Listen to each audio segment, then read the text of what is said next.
Hey, it's Chris. So, what are we talking about today? It's May, right?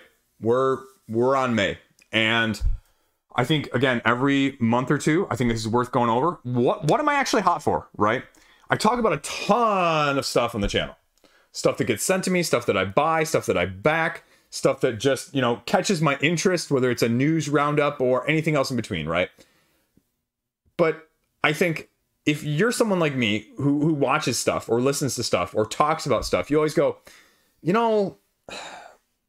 how much of that is stuff they're really interested in? And how much of that is stuff that they're just talking about because it's the hotness, right? It's the cycle. It's the preview copy. It's the crowdfunding upcoming, right?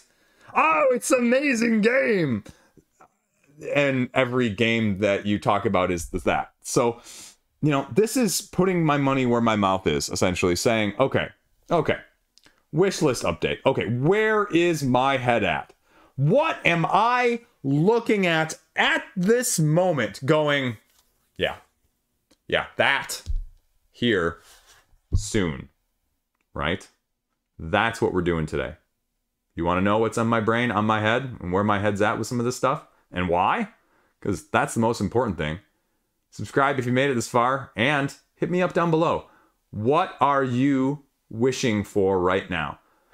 Arriving soon, upcoming crowdfunding, retail, playing, whatever it may be. This is going to be stuff that is not yet available to me in some way, shape, or form. Mostly upcoming stuff, but a little bit of everything. You ready? Let's go. First up, you know what? I am a huge convert. I am a huge convert to this. Star Wars Unlimited, right? Shadows of the Galaxy. Later this summer, July, around my birthday. Wave 2, baby. Some of the release stuff, I've got sort of a Star Wars Unlimited Sunday video thing going on right now. And I am just in love with it. Like, I love the mechanics of this game. I don't like to chase it. I don't like the, money overhead style of things. But you know what? It's won me over mechanically. Like, this has a real chance, folks. Spoilers here at the beginning of May. To be a Game of the Year contender for me. Because I can't stop thinking about it. And there are very few other games in the last year or two that have really captured my attention like this. I'll tell you right now, it's going to be my most played game of the year. It is. By far and away already. I'll tell you, just if anything else holds up. I'm a little concerned about power creep with some of the new mechanics and some of the new keywords. Bounty, capture, smuggle, coming out with a second set. I'm a little concerned about power creep in the sense that are some of these things just going to knock a significant portion of the cards out of season 1 or, Spark of Rebellion, set 1, whatever you want to call it.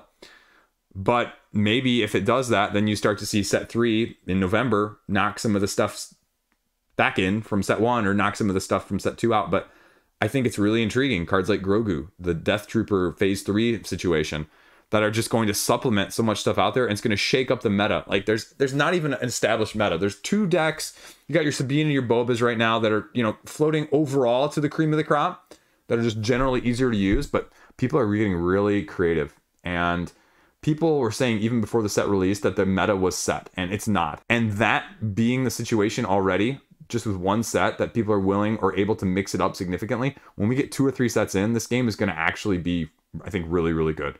Really, really good. So hopefully, again, the balancing being the biggest one. And that game is the only reason that the number 2 on this list, DC United, isn't number 1. The upcoming arrival of the campaign in July, similarly, right? Both of these in July. Wow. Birthday's going to be, spending boatloads of money, apparently. I'm going to throw cash at it. I want to see what Simon can do. I want to see what they can do. If they can be creative. Now, the real question, I guess, is for all you Marvel junkies, if you're like me, is DC going to be cross-portable? Can you combine all of your stuff? Is there going to be a different set of rules? Is there going to be any twists? Are you going to have any different mechanics? We've already seen Avengers and then X-Men build on top of Avengers and then Multiverse build on top of X-Men. And so I'm not even sure if I'll have Multiverse by the time that DC United launches. At the same time, I don't really care because I know what I'm getting. That is one of the most played games in my collection. That's why these 2 are ultimately, folks, at the top of this list. Because for every couple $100 I could spend on ISS Vanguard and Mythic Battles Ragnarok or, any of those ilks, right? Because you can say, like, I can spend easily more money on Star Wars Unlimited than anything else in my collection, period. But you know what? Also, just told you why. Like, it's most played in my collection. And so if you can do that, that's, you know, isn't that the wet dream? Isn't that what people want? Like, I want stuff that I can play a ton of. If I told you you could play your favorite game, you know, 50 times in a year, would you be willing to, you know, shill out a couple $100s for that favorite game? If you had that much accessibility to it, right? Right? That paints it in a whole different light, doesn't it? So that's why these two are at the top. Number 3 is no different, frankly speaking. Number 3 is something I will eventually own everything of, and that's the bullet expansions. And that's the number 3 is no different in that sense, because it's one of my most favorite played games of all time as well. Level 99 games, the upcoming bullet expansions. That is a game I can't get enough of. I will play that game 3 times in a row in a game night and want it more. I'm limited more by the fact that some of my other people in my game group don't like it as much. My wife doesn't like it at all. And so I would play that game, you know, on a weekly basis if I could. I love it. I love it. And you're giving me more? I haven't played through half of the characters in there because, you know, again, you find 1 or 2 that you love and you just stick with them. So I kind of feel like that as a whole. I just want more of it, and I just want to play more of it. And I love that the games are short, and the real time just emphasizes that you're not having these slogs that go for 60 to 90 minutes of whatever, right? Boom, boom, boom, boom, boom, boom, boom, go, timed. And then you're done. 3 minutes or whatever? Yeah. Show me what you got. Asymmetry, you know, you find stuff that just clicks brain-wise just differently. And I love that. I love that feeling. And you know what? That's a game where it's a little bit out-clever you and a little bit just random luck. And it's got that perfect balance mix of the two. And that is my wet dream game in terms of the balance. And it hits just the mark 100%. And so I can't have enough of it as a whole. So speaking of things I just can't have enough of, right? This one is, again, one of my most played games. This is my wife's favorite game, Space-Based, right? Space-Based Genesis. It's the latest expansion from AEG. Just, I think, at around the time of me filming this, getting sent out to backers from the crowdfunding campaign. I didn't really see an incentive to get it on the crowdfunding campaign, and my wife wasn't really a fan. It's up there on the top shelf of the Shy Pluto expansion. She just wasn't. Like, some of the elements just overcomplicated it, and she just likes the, you know, vanilla. And this just gives more of the vanilla and a slightly different twist, but not fully, you know, making it Neapolitan. Just staying with your tried and true chocolate and vanilla. And so this is a must buy for me. Again, like, not because I must have it, but if this makes my wife like this game even more, then she'll play more games with me. And again, what did I just say about the other 3? That is the goal, folks. The goal is not have the most exclusive stuff. The goal is not to have the collection that makes other people feel like the grass is greener.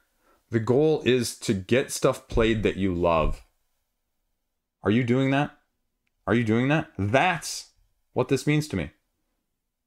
And that's why it hits home. And that's why, again, I will support things like that and just flat out buy them. I don't care if AEG sends me a copy. Heck, I don't think they know who I am most of the time. Most of these companies don't. But that's okay. Because this is the stuff that if this camera was off and no one was watching, I stopped doing this channel tomorrow, that's still the game that I would go out and buy for an enjoyment, family factor wise, that freaking awesome. So that game has been a hit with everyone I've introduced it to. Period. So you may not like it, but it freaking works. Now, let's go. Let's go. Heavy Rain, the Heat expansion. Do I need it? Absolutely not. This is one of those, I haven't played Heat enough to necessarily even justify it compared to most of this other stuff in this list. But it's, again, another game that I look at and I go, that is just an amazing game. It reminds me a little bit in the sense of the Guards of Atlantis 2, where I go, there are some things I will make exceptions for because of how much I like them, even though they're going to be hard for me to get played. I've yet to introduce my family, my wife, to this one, but I really want to. And the only thing holding it back is because I think it's really best at probably like 3 to 4. Do I need the new maps? Do I need the slightly more mechanical aspects of things? No. It'd be for me. Space-Based Genesis is for her. Heavy Rain's for me. Just to give it a little bit more, a little bit more, a little bit more. Doesn't make it, doesn't break it, just gives you more of a good thing.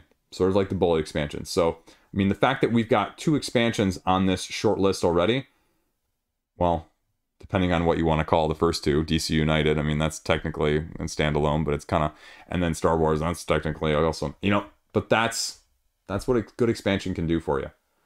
Just give you more of the stuff you love. So I want to see what it can do track-wise as well. Next up, well, Slay the Spire. You know what? I'm going to try and trade for it. Reception has been relatively good so far. But it's probably between this one, Bloodstones, and Dune War for Arrakis here, as this middle one. I guess we can put in the middle of this video. As sort of the, I'm going to try and trade for it. And whichever one of these I trade for, I will be equally happy with. So maybe it's a push, you know, for this spot. Because I look at this and I've heard it, right? It's multiplayer Slay the Spire. And it takes away some of the overhead with some of the artifacts and some of the playstyle and your monsters getting set in front of you as opposed to just, you know, sort of up there. And I love the video game, to be frank. It's the first game that I bought on our Switch. All the other games that were on our Switch prior to that one were for the kids. Were solely for the kids. And it's the first game that I said, I'm going to buy this solely for myself. And I like it a lot. But I just look at it and I go, I can play that. I can save it. I can quit it. I can come back to it. Set up, tear down, nothing. And the board game, I'm going, okay, well, I mean, I can play it. And if my kids would enjoy it, that's going to be an easier port, right? Like a Minecraft game would be right now. If I got a Minecraft board game, there aren't really any good ones, but I mean, at least ones that I'm interested in. There's a couple, but like that would be a super easy pick up and play for my kids. Like my kids love Minecraft, right? That's why Star Wars is such a hit. They love Star Wars, the deck building game, not Unlimited, but they love deck building. And so, because they love Star Wars, that's why.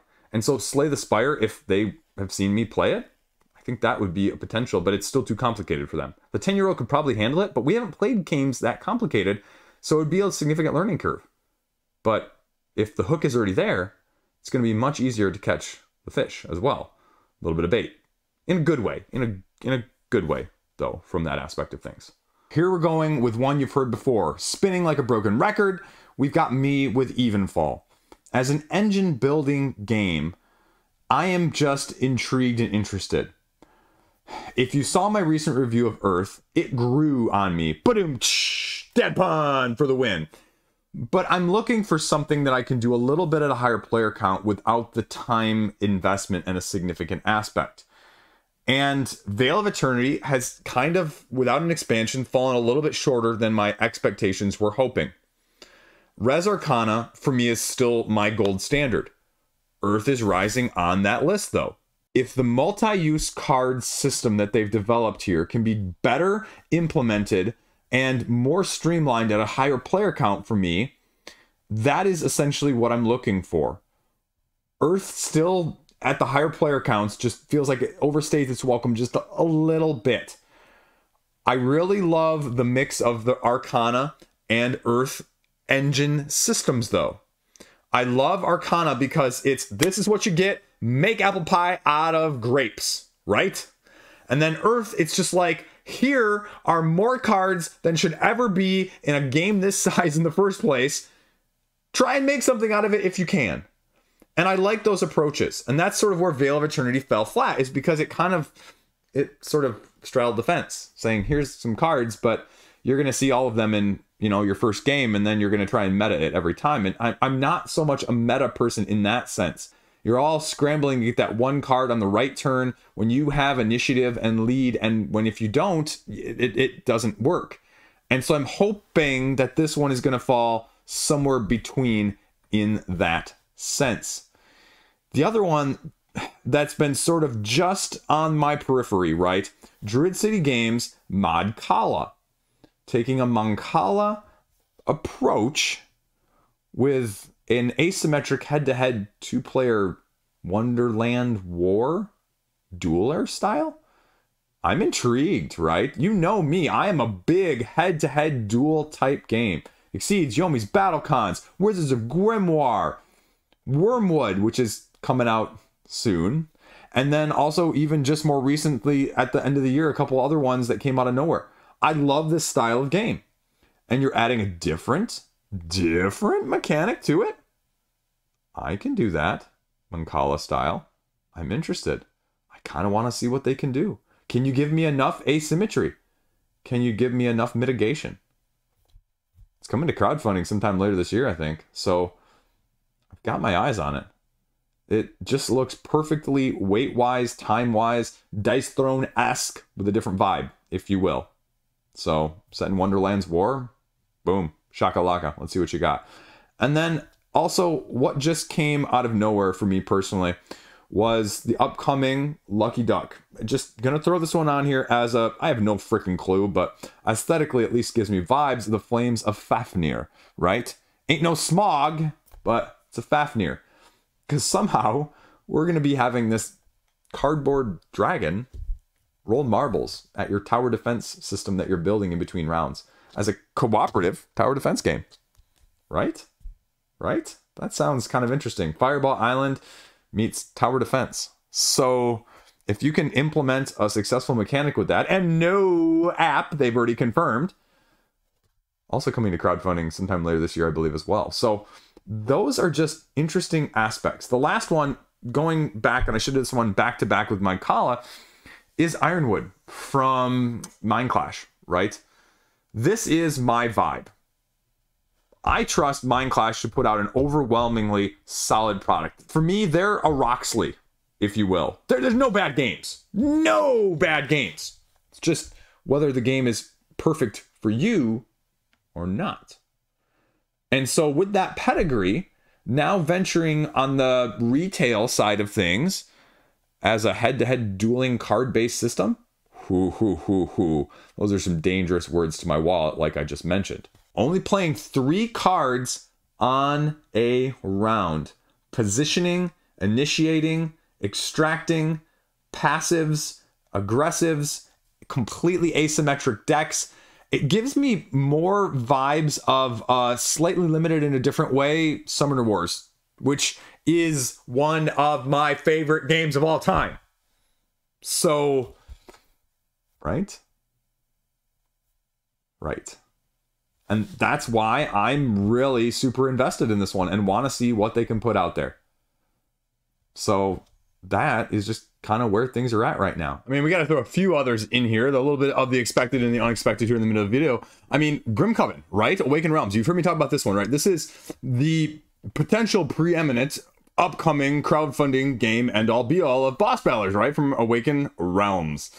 And it's just gonna strip it down to bare bones. You want boss battling. You don't want huge narrative components, driven aspects. You just want to fight, kill, outmaneuver, out-strategize, tactic, whatever, asymmetric, blow them away heroes with Awaken Realms miniatures on a map, right? That's gonna be the wait and see.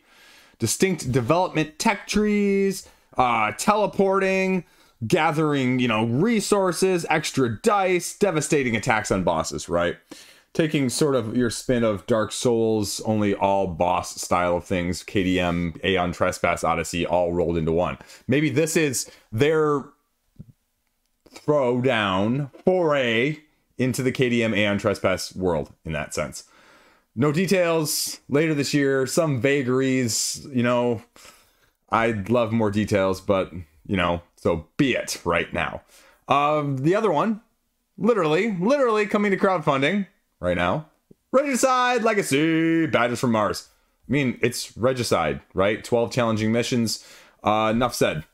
You're going to have a follow-up co-op hard game and just recruiting new adventurers, new classes, powerful items. I have no clue, folks. This is going to be hard. It's going to be freaking awesome. It's a deck of cards, hopefully. Hopefully it's just that, right? Stay true to your core. I love it, and that's all it needs to be said. Later this month as well, Rebirth from Mighty Boards. Again, no details whatsoever. There's a Board Game Geek rating bombing going on over it at this point, and it's a Knizia tile layer, though. I've got a type. You've heard me talk about that type. That is my type. So it's going to be a hard press for me not to get it.